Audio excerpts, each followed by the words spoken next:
Thank you so much. Good, man. Thank you so much for being here. Sure, I believe we're waiting for JP. Yes, JP's on his way. Okay. I don't know if you want to do this now or when JP gets here. Absolutely. Maybe we do it in segments just because I don't want to miss. I understand. It's vitally important that you be inside there to ensure our democracy by voting in a competent speaker. And sorry, so this is our letter comprising our demands. We've also got the unfortunately, Dear South Africa, who compiled the 151,000 public participation campaign, hasn't yet completely got around to releasing their executive summary that would have also been with us today. They've promised it to us. They've been working through the night last night. They've promised that will be with us within a very short space of time. So when that arrives, we will send that again on to you. We sent a copy of this on to the police ministry. We'd actually asked that the minister or the deputy minister also be here. Apparently they haven't been able to be here. We place it in your hands as the shadow minister of police to please make sure that the letter gets to the relevant authorities. We understand you've done great work. Thank you very much for making people aware of the critical problem that we have with the Firearms Control Act. It's something you deal with every day as a member of the Portfolio Committee. We understand that this is not yet in front of the Portfolio Committee, but it will be at some stage. And we thank you very much for your preparedness to take this on. It's an absolute pleasure. I will. I've got two options. I can give it to the Minister's Parliamentary Liaison, or I can walk back in there and give it to him right now because that's where he is. Obviously I'll hand it over on behalf of GOSA. Thank you so much. You will send a copy yourself. So it's not just on behalf of GOSA. We have other organisations represented here today. We have SAGA here today.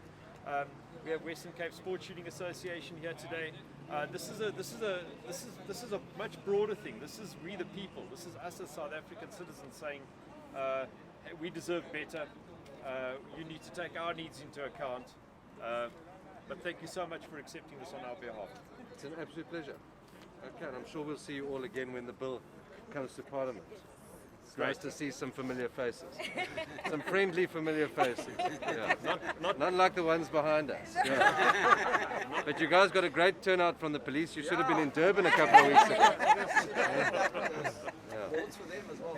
But thank you for what you guys are doing, and we'll keep doing what we need to do. But as I said to Paul, I don't want to do too much speaking before the bill actually gets to Parliament in my capacity as an MP, but obviously you know our party's position on the issue, and we'll continue to campaign on that front, and then JP will be with you shortly as well to demonstrate his support. So great. Piece of legislation.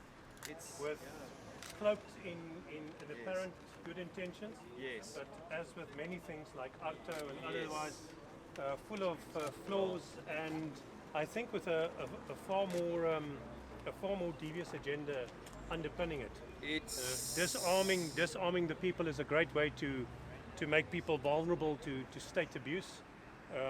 Ask people who were disarmed under the apartheid regime. Yes, indeed. What that means, and this is something we don't want to go back there. We don't want to go back there. GOSA and the Hunters Association, others, you have fought critical pieces of legislation before. Yes, when there were other attempts at making life difficult. And what's nice now about this, you'll see we've actually phrased this "we the people" because we have SAGA with us as well today. In a rare show of unity in the firearms community, we have the Western Cape Sports Shooting Association here. This is us as the South African citizenry saying that we deserve better. I agree. Laws have to start being made to our benefit. Well, especially when the state fails so epically to protect you. Indeed. Especially when every day, and we had this very explicit demonstration in KZN and Gauteng. Correct. Of why citizens should be armed, or why they need to be armed. So I will amplify this. I will also Thank you so much. disseminate this as widely as I can. Thank you to all of you who came. Sorry I'm a bit late to the party. Viva JP! And remember that the next time we see Becky, he had better not have a group of 30 or 40 guys protecting him all armed when he goes to places. They must presumably carry pepper spray or something non-lethal